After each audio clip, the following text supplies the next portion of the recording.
Heyo! Today's date is June the 11th, 2010. It's about 2 o'clock in the afternoon here in Singapore, which means it's about 2 o'clock in the morning back in North Carolina. As you can see, today I'm in a different place. I'm actually sitting outside of my dorm. So this lovely building behind me is actually my dorm, the Prince George Park Residences. And out here is a lot of stuff. I'm actually not in a good place to really show y'all anything, but I'll do better next time. But there's a restaurant over there. There's a student store over there, kind of a supermarket, kind of like Ram's Head on steroids. They carry everything. But nevertheless, we are at a point in our time here where our first history professor is actually leaving us because she's being switched out for another professor as planned. As planned, it's not anything that wasn't planned. But she taught us a lot about Singapore and why it is what it is in her short time with us. So I want to talk to y'all a little bit about that, just to show you that we're learning something here. A lot of what she talked about was from 1819 afterward, because in the year 1819, a British man from the East India British Company, the one that we all study in school, I'm not exactly sure the name, but his name was Sir Stamford Raffles.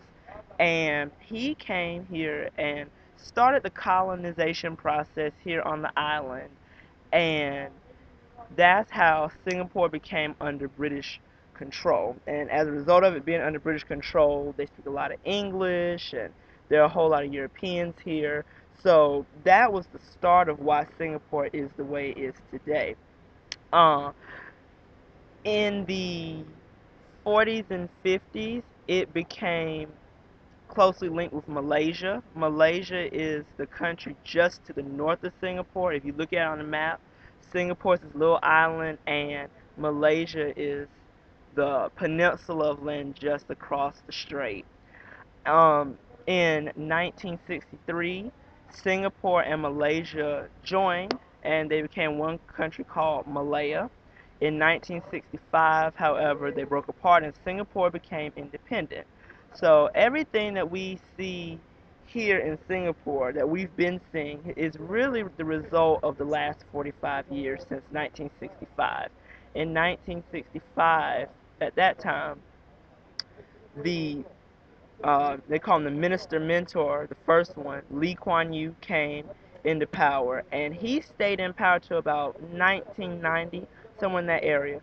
So a lot of the development we see here today is really because of him. As a matter of fact, now Lee Kuan Yew's son is actually the prime minister of Singapore.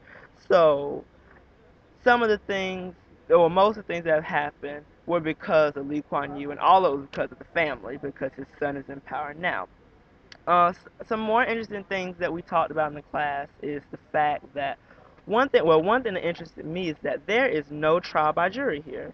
You do have a trial when you are accused of committing a crime. You do have a trial, but the trial is decided by one, maybe two judges, but there is no jury, and as a result of that, it's very down to one person.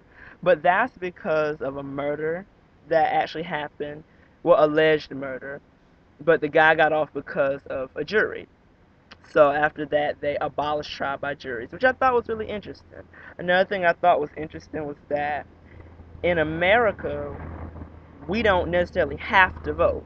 It's a it's a right to vote. We have the right to vote, and if we choose to vote, we can vote, but it's not necessarily anything that's required.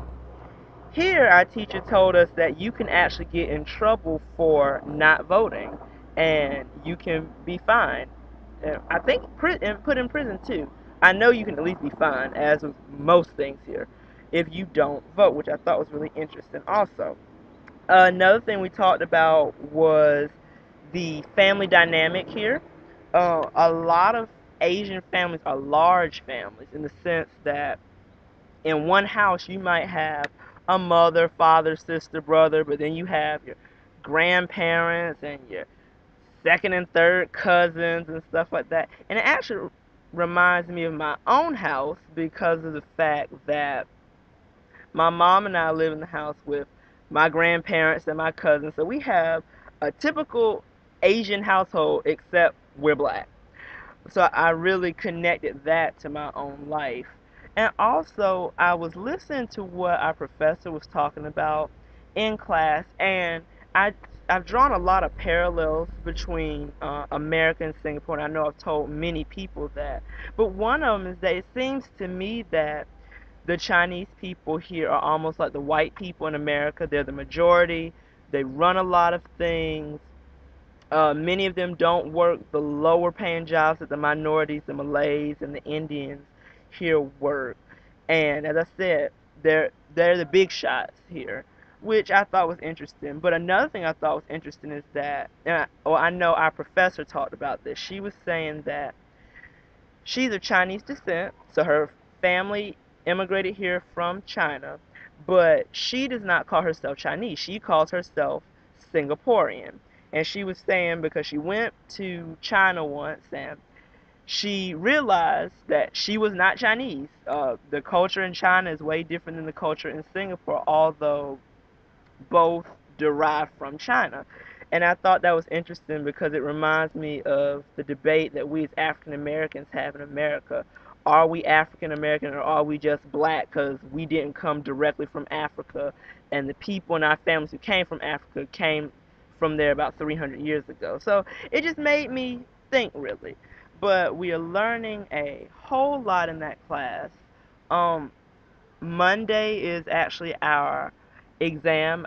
When I finish talking to y'all, I actually have to go upstairs and do some reading for the exam on Monday, and that will be it for her, which I'm kind of sad about because she's been a really, really good teacher, and I actually look forward to going to her class every day because I learn a lot, and she's very spunky, and she's funny, and she says exactly what she thinks and really doesn't care what you have to say or think about it. So deeply going to miss her, but I'm excited to see what the rest of the professors will bring. So, nevertheless, as I said, been learning a lot, and I'm really looking forward to learning more in and out of the classroom. But I got to go because it's getting really, really hot out here, and I'm really sweating. But I'll talk to y'all later. Have a good one, and pray for me, and I'll be doing the same for you. Talk to y'all later. Bye.